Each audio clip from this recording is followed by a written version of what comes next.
Элегантное, но очень опасное кольцо-пистолет с говорящим названием «Роковая женщина» – излюбленная вещь английских шпионок конца 19 века. Кольцо-пистолет шестизарядное, стреляло отравленными пулями. Взвод производился, и стрельба велась вот так. Это оружие кажется игрушечным и фантастическим. Вот пистолеты времен Османской империи – серебро, кожа, слоновая кость. Пистолет, кастет, нож – такие были на вооружении английских спецслужб в начале 20 века. Абордажный топор-пистолет – оружие пиратов Карибского моря. Мощнее было только у капитанов. Вот один из самых интересных образцов, он называется «Рука смерти».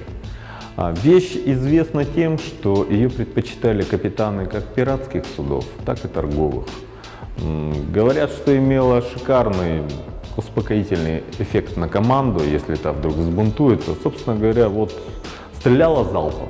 В музее спортивно-стрелкового комплекса «Архангел Михаил» представлены все виды оружия, начиная с 16 века. Несколько сотен пистолетов, ружей, автоматов, пулеметов, винтовок. Некоторых образцов в мире осталось единицы. Например, станковый пулемет системы «Максим» 1903 года выпуска. Данный пулемет проходил службу на крейсере второго ранга «Олег», принимавшем участие в Цусимском сражении. Вообще на крейсере «Олег» было два таких пулемета. Судьба одного неизвестна, но второй, вы видите здесь, это действительно не просто музейная редкость, не просто историческая какая-то ценность у этого предмета. Это национальное достояние. На этом стенде представлены ручные пулеметы, легендарные немецкие МГ, самый раритетный МГ-34/41. Ограниченная партия этих пулеметов была сделана для 6-й армии Паулюса. В мире таких пулеметов остались все-таки, наверное, единицы. Даже в таком состоянии не каждый музей, серьезный музей, может себе позволить, скажем так, похвастаться наличием такого предмета. А на этом стенде представлены противотанковые средства борьбы. Уникальное приспособление для стрельбы из-за бруствера.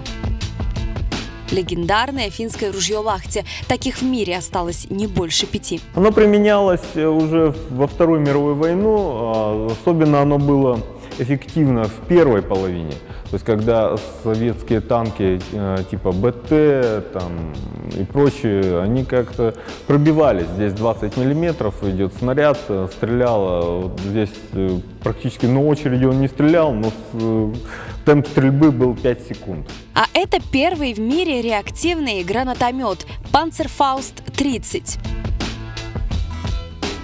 По этим экспонатам можно отследить, как развивалась оружейная индустрия. Вот пистолет, созданный по эскизам Леонардо да Винчи в XVI веке. А это любимое оружие Пиночета. Пистолет «Штейр» имеет винтовочную систему снаряжения, поэтому никогда не давал осечки. Совсем крошечные образцы – дамские пистолеты для стрельбы из кармана. Таким оружием пользовались шпионы и диверсанты. Даже швейная компания «Зингер» в тяжелые послевоенные времена выпустила такую малютку. Этот пистолет – большая редкость. Вживую его мало кто видел. Борхард образца 1893 года. Эта модель изначально была выпущена небольшой серией.